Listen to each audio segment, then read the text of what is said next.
Welcome to BG Badminton. My name is Gerald and I'm a former national player for the Singapore national team. I'm here to spread my love and passion for badminton, so come join me as we explore the possibilities of the world's fastest racket sport together.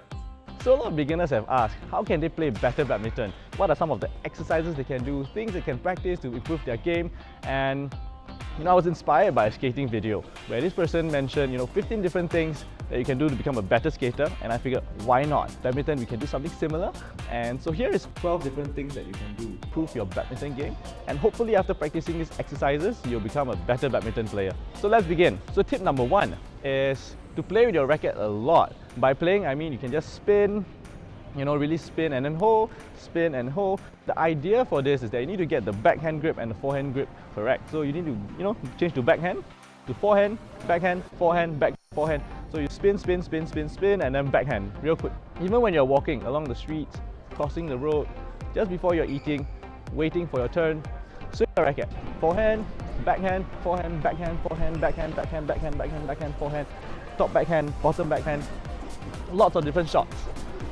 So get very familiar with it.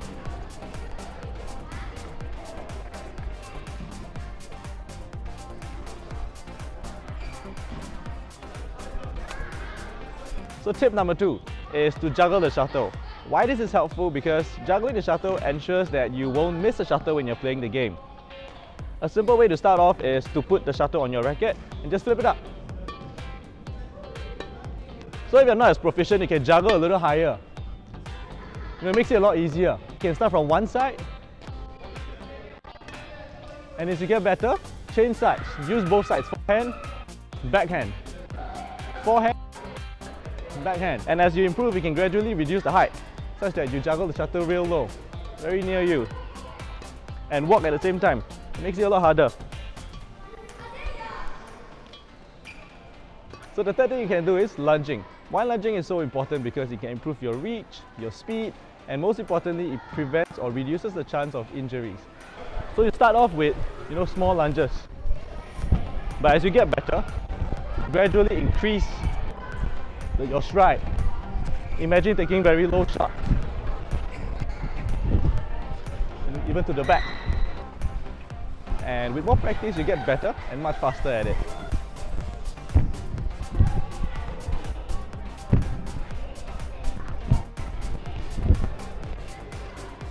So the fourth thing you can practice is hitting against the wall.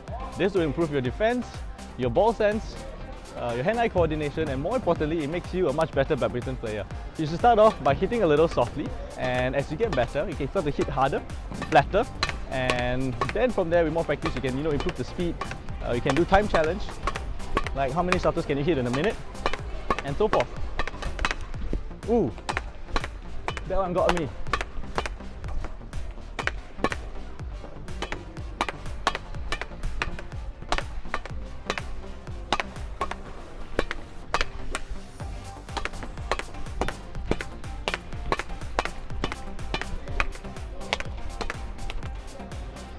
So the next step is to be able to hit shots with power. So this takes practice. When you first start, when you hit the shuttle, you're not really using your full power. But as you get better, you need to learn how to be able to hit shots with full power. Or basically with power. It doesn't have to be full power, but with more practice, you're able to control and coordinate. Like the power has to come from your legs, then to your torso, and then to your arms.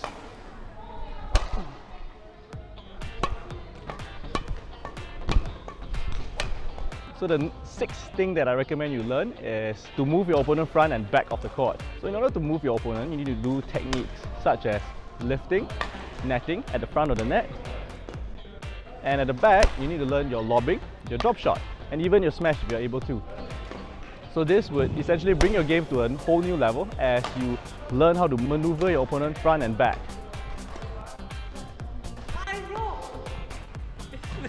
Yeah, it snapped. So trying to do this halfway, guess what happened? My string snapped. So this is going to be a $20 video. So one thing I would like to emphasize is that you don't have to always have perfect technique. In fact, perfect form takes years, and not every professional player has perfect form.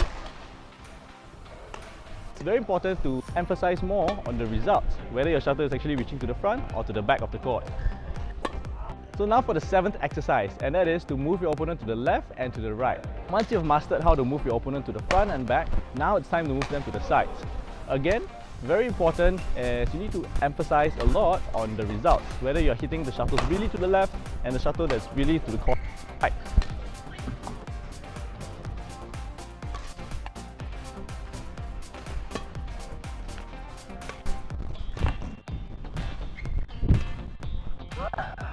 Once you're able to move your opponent front, back, left and right, your shots are pretty dangerous as of now.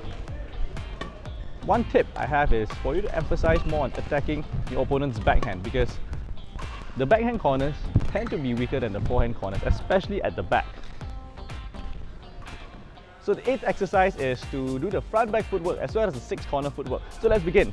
So the important thing is that when you're doing the footwork, by working on your footwork, this improves your general speed, your ability to retrieve shuttles and recover from difficult positions. For footwork, it is very important to emphasize on speed, efficiency, as well as safety. So as long as your technique does not compromise on your safety and efficiency, you should be fine. You don't have to emphasize on perfect technique because again, that will take years to master. I've made a 3-part series explaining how do you do the front back footwork properly, and there are many videos out there that teaches you how to do the 6th corner footwork. So for the 6th corner footwork, one of the tougher areas to master is the overhead shot, because the footwork as well as the swing tend to be a lot more difficult. So you need to practice a lot, and before you know it, you'll be flying around the court. Exercise number 9, the service. So there is both the backhand service as well as the forehand service. And of course, there's the singles as well as the doubles. So you need to be able to do the service from any area of the court, backhand, forehand, and be extremely confident in your service. So this is important because a good service will set you up for the next killing shot. So I remember back then when I was in the national team, what we would used to do is things like blindfolding ourselves, covering the net so you can't see both the net as well as the opponents, and even with the net covered, us blindfolded, we need to get every single shuttle across the net nicely. So when you're starting out, it is very important to look at the way you hold the shuttle as well as the swinging technique, and as you get better, you need to shift your focus from holding the shuttle to looking at your opponent, where your opponent is standing, so that you can vary your serve in order to, catch your opponent off guard. And of course, you must vary your service. Deception, there we go. And then you can hold the shuttle as well. Learn how to take your time in serve. Do not rush your service. And then of course there's the flick serve. So exercise number 10, learning how to jump. So this is everyone's favorite part. When you have learned how to smash, drop, all the different techniques, now you need to add in a little bit of that jump. So when you're hitting the shuttles, learn to jump and hit the shuttle at the same time. When you're starting out, it's easiest to learn how to jump using your calves, meaning to say you do these small jumps. And as you get better, then try to do full jumps where you can reach maximum height, and that elevation will give you more speed, a lot more power in your shots.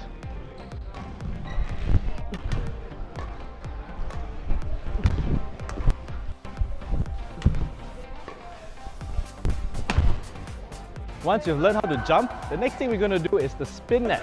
A lot of people like this technique because it looks very good, and not only does it look good, it's also very effective in game.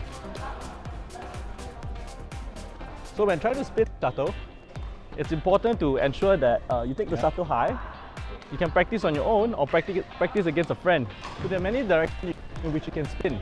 Forward, backward, left and right. So you need to practice all the different sides.